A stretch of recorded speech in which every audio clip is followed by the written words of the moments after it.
You are now listening to theGrio's Black Podcast Network, Black Culture Amplified. On October 13th, 1991, one of the most promising lights in the Black community was extinguished on the streets of South Central Los Angeles. This was a light who shone so bright that to date, according to our research, he is the first and only person to take the SATs on a Saturday morning and receive his fully scored test results on a Sunday afternoon, delivered by the postman. This is somebody whose import is so substantial to who we are and what we stand for as a community that he's simply known by one name. Ricky!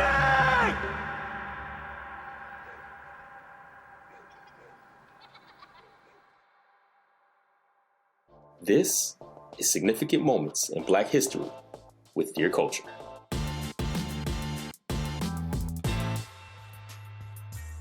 Y'all want to stop by on that? Well, I think when you think about Ricky Baker, he is a tale, even if you don't know the story of Ricky Baker.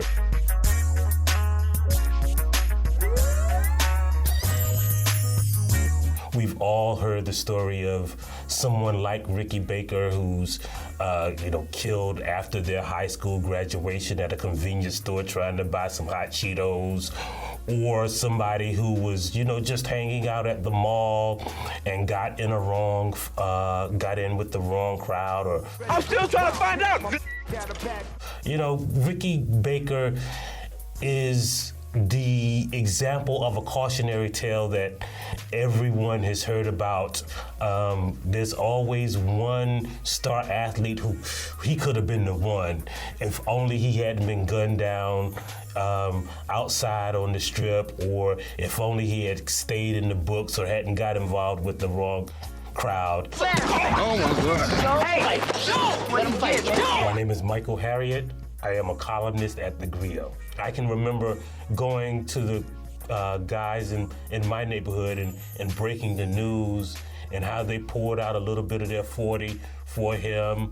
At the time, St. Ides was the thing, and I imagine that St. Ides made a hefty profit from just the little bit of beer that was poured out, and people had to replace that by buying, of course, another 40 ounce.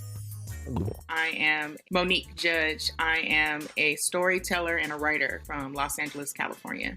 I knew Ricky because his girlfriend is my ex-boyfriend's cousin. I mean, he was well known for football, but also because, his brother was also really well known. So We got a problem here? We got a problem? the two of them together, like if you mention one, you mention the other kind of thing. I mean, they were brothers and you knew that they cared about each other. But because they were so different, Ricky was into football. He really was focused on that. And Doughboy was in the game. You know what I'm saying? So they were at odds in that regard. Plus, I don't know if you know their mama, but she kind of favored Ricky over Doughboy. I always knew you would amount to something. And I think that probably caused some tension too. Because Ricky was her golden child and Doughboy was just the screw up. Why you hitting me? Yo, Dope. Why she hit you? He went to jail, all that kind of stuff. So that I feel added to it or whatever. But at the end of the day, that was Doughboy's brother. He was going to be down for him no matter what. You know what I'm saying?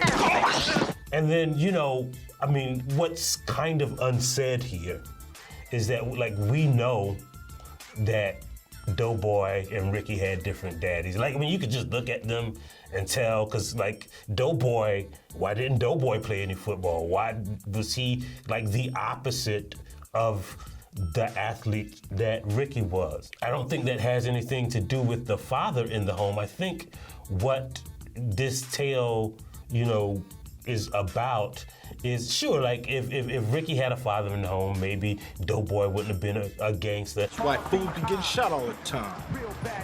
Trying to show how hard they is. Ignorant.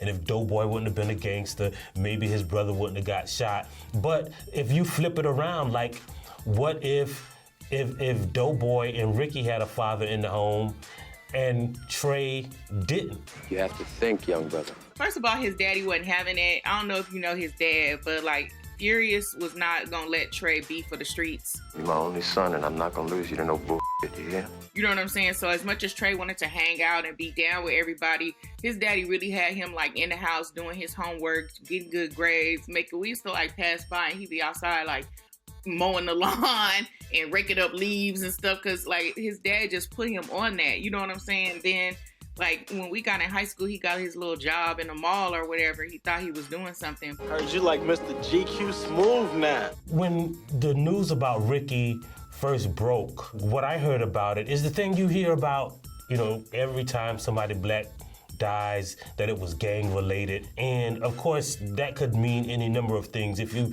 black in America, you know what gang related means. That means the police don't know what happened, so they just said, probably the gangs, probably, you know, the other black dudes. What set you from? Look like one of them Crenshaw Mafia motherfuckers. So I think that was the first story that came out. And then, you know, because of that, all kinds of conspiracy theories, you know, rose up. There are some people who say that Ricky was never killed, that he changed his name, and, you know, started hanging out with a new group of friends. A lot of people say they saw him in the 90s at a wedding as the best man. They say he changed his name and played for the New York Giants and hung out with those friends to this very day. Ignorant. So, you know, there's so many conspiracies because the first thing that we heard was gang related. And we knew Ricky wasn't in no gang. Ricky was too smart for that. So the first initial news, I think, was just rumors. Where were you when you found out Ricky was shot and killed? Allegedly by Ferris, though I'm not asking you to snitch if you actually know who shot him. But, you know, where were you when you found out Ricky was shot? So we found out that Sunday night on Crenshaw. Like everybody, every Sunday we all go out on Crenshaw, you know, riding up and down. And we were riding up and down Crenshaw that Sunday night. And people was asking, you know, where's Trey? Where's Ricky? Like, you know, where's everybody at? Because we all would like gather at the same spot and they weren't there. And then that's when someone came and told us that Ricky had been killed. Ricky! Coming back from the store or something. Ricky! But he got in the alley. Ricky!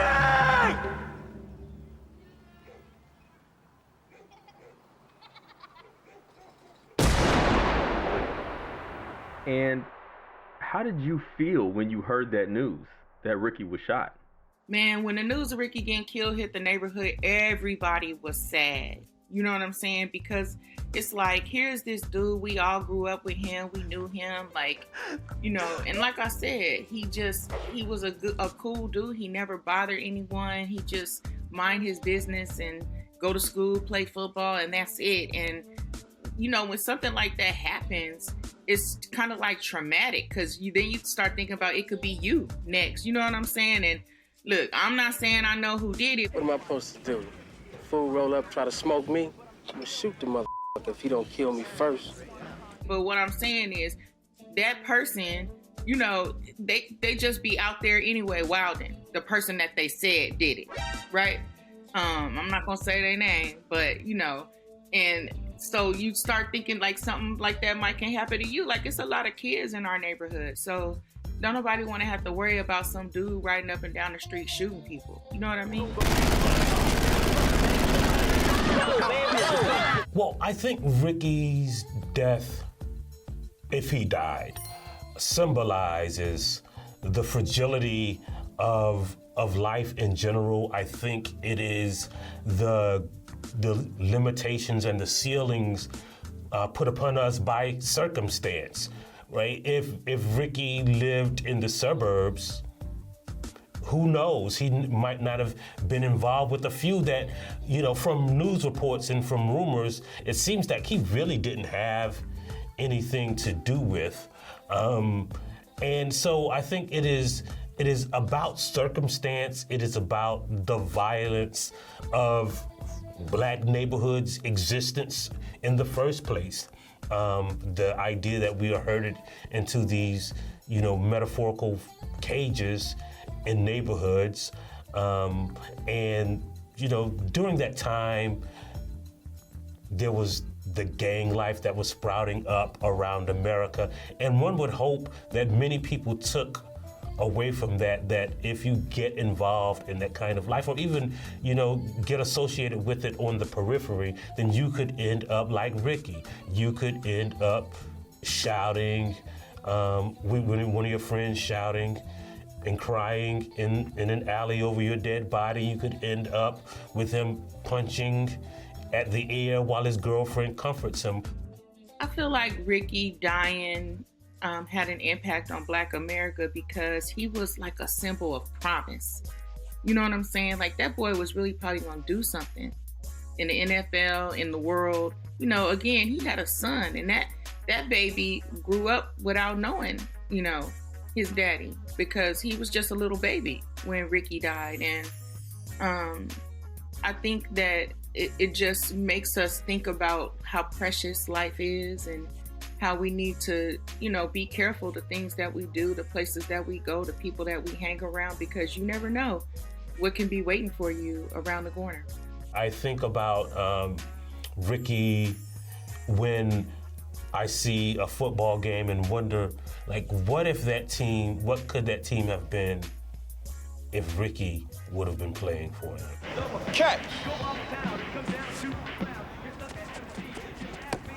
Man, you sorry. I think about Ricky when, I don't know if you've heard, but from the reports that I've seen and the word of mouth on the street is that Doughboy eventually moved to Chicago, opened a very successful barbershop. After spending a while just kind of, they said there was a period when he just hung out with a guy named Smokey, smoking weed all day, and then he got fired on his day off. Damn! Got his life together and went to barber school. And you have to think, there were reports, because, there are Black reporters in Black media who kept up with Ricky's family.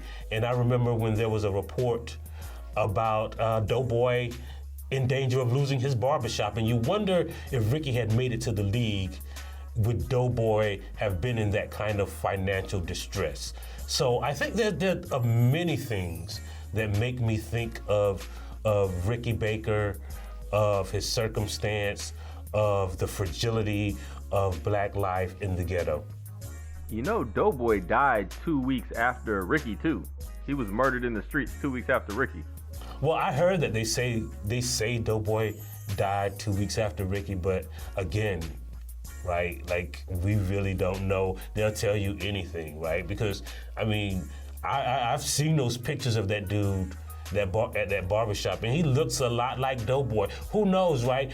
Maybe those killers were arrested and Doughboy and Ricky were in witness protection. You never know, because a lot of people say that COINTELPRO had a lot to do with Ricky's death to prevent the rise of a Black running back messiah. So, it's really hard to talk about this without acknowledging that a lot of what we heard may not be true. Think about Ricky, every time I pass by their house or I pass by Crenshaw High, I think about it. And I also think about him every time I'm riding down Crenshaw, because again, that was just when we were young, that was like the gathering spot. They don't even let people drive up and down Crenshaw like that anymore. If the police see you pass by the same spot more than twice in 30 minutes, they'll pull you over.